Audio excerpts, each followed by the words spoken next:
आज हम वितान का पाठ सिल्वर वेडिंग को रिवाइज़ करेंगे, जो कि मनोहर श्याम जोशी जी के द्वारा लिखा हुआ है। और पाठ के नाम से जैसे हमें ज्ञात होता है कि यहाँ पर 25वीं वर्षगांठ के विषय में बातचीत की जाएगी। तो यहाँ पे मुख्य पात्र जो है यशोधर बाबू जी हैं, जो कि पुराने ख्यालातों के एक व्यक्तित्व है और अच्छे चरित्र वाले व्यक्तित्व हैं।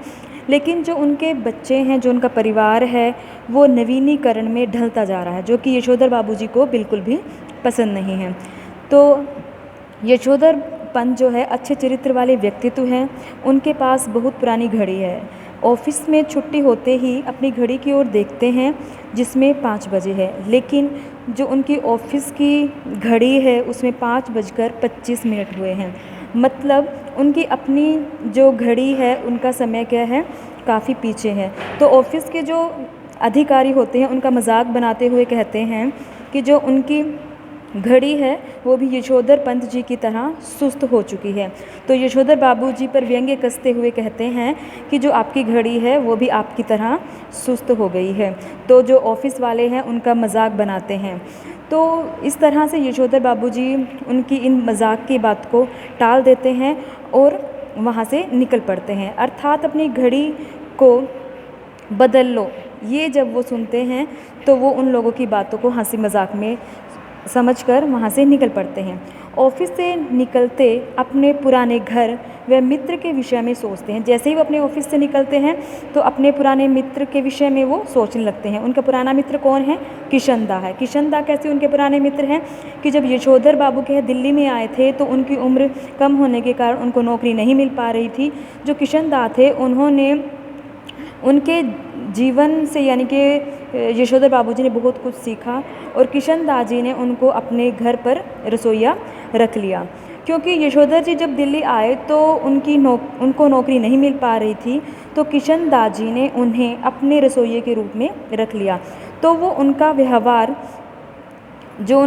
है, यशोधर बाबू जी का जो व्यवहार है, किनके व्यवहार में ढल गया? किशन दा जी के व्यवहार में ढल गया। तो जो उनका जीवन है और उनका चरित्र है वो किशन दा जी के चरित्र और जीवन से क्या है, प्रभावित है। तो वो जैसे किशन दा जी को अपने पूर्वज और पुरानी परंपराएं अच्छी लगती थी, ठीक उसी तरह से यशोधर बाबू जी को भी जो है अपने पूर्वज और पुरानी चीज़ों से बहुत प्यार था। वो अपने बच्चों व नवीनीकरण से तालमेल नहीं बिठा पा रहे थे। यानी कि जो यशोधर बाबू थे उनके बच्चे जब बड़े हो रहे थे तो वो क्या है, नवीनी परंपराओं को अपना रहे थे, लेकिन यशोधर बाबू जी को ये सब पसंद नहीं था। उनको लगता है कि उनके बच्चे धीरे धीरे उनसे उनके अधिकार छीन लेंगे। उधर बच्चे सोचते हैं कि यशोधर जी उनके जैसे हो जाएं, लेकिन क्या है, ना तो यशोधर बाबू अपने बच्चों के जैसे नवीनीकरण में ढल पाते हैं और ना ही जो बच्चे हैं यशोधर बाबू जी के कहे पथ पर चल पाते हैं। तो दोनों में क्या है, हमेशा विचारों का टकराव रहता है, बच्चों में भी और यशोधर बाबू में भी। यशोधर बाबू की पत्नी धीरे धीरे बच्चों के व्यवहार में ढलने लगती है, जो कि यशोधर बाबू जी को बिल्कुल भी पसंद नहीं। यानी कि जिस तरह से यशोधर बाबू जी के बच्चों का पहनाव, जो उनका पहनना है, जो उनके बातचीत करने का ढंग है, उसी तरह से उनकी जो पत्नी है वो भी धीरे धीरे उनके व्यवहार में खुद को ढालने की कोशिश करती है, जो कि यशोधर बाबू जी को बिल्कुल भी पसंद नहीं। तो धीरे धीरे समय व्यतीत होता है। घर के जो छोटे छोटे काम हैं वो यशोधर बाबू जी को यानी कि करने पड़ते हैं, लेकिन घर के जो निर्णय लेने वाले काम हैं वो बच्चे स्वयं करते हैं। तो यशोधर बाबू जी को ये सब चीज़ें बिल्कुल भी पसंद नहीं। तो यशोधर जी की शादी की 25वीं वर्षगांठ आने पर उनके बच्चे जो है पाश्चात्य सभ्यता के अनुसार, पाश्चात्य ढंग के अनुसार उनके लिए केक कटिंग सेरेमनी रखते हैं और अपने अधिकारियों को पार्टी में बुलाते हैं। यानी कि जब यशोधर बाबू जी की 25वीं शादी की वर्षगांठ आती है तो उनके बच्चे एक पार्टी का आयोजन करते हैं घर पर और अपने अधिकारियों को वहाँ पे बुलाते हैं पार्टी में, जो यशोधर बाबू जी को बिल्कुल भी पसंद नहीं। तो बच्चे क्या है, यशोधर बाबू जी से चाहते हैं कि वो सूट बूट पहनकर पार्टी में आए और केक को कट करे, लेकिन ये सब क्या है, यशोधर बाबू जी के लिए बड़ा ही अनोखा था। तो यशोधर बाबू जी बार बार कहने के पश्चात वहाँ पे पार्टी में आते हैं, लेकिन वो अपने जो साधारण उनके वस्त्र हैं, जो साधारण धोती कुर्ता है, उसको पहनकर ही पार्टी में आ जाते हैं। लेकिन जो यशोधर बाबू है, पार्टी में उपस्थित लोगों को देखकर और अपने बच्चों के दिखावटीपन को देखकर वो क्या है हैरान होते हैं, परेशान होने लगते हैं और अपने आप को वहाँ पे क्या है वो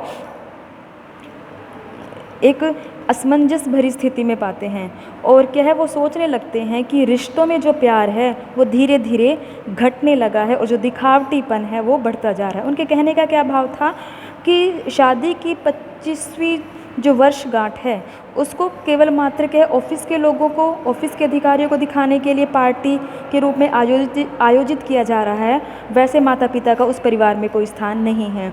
तो जो उनके बच्चों का पहनावा है उनको बार बार उनकी आंखों में अखरता है और वो सोचते हैं कि मेरे बच्चे धीरे धीरे पाश्चात्य सभ्यता की ओर जा रहे हैं और अपने पूर्वजों का जो दिखाया हुआ मार्ग है उनको छोड़कर वो पाश्चात्य सभ्यता में ढलते जा रहे हैं, जो यशोधर बाबू जी को बिल्कुल भी पसंद नहीं है।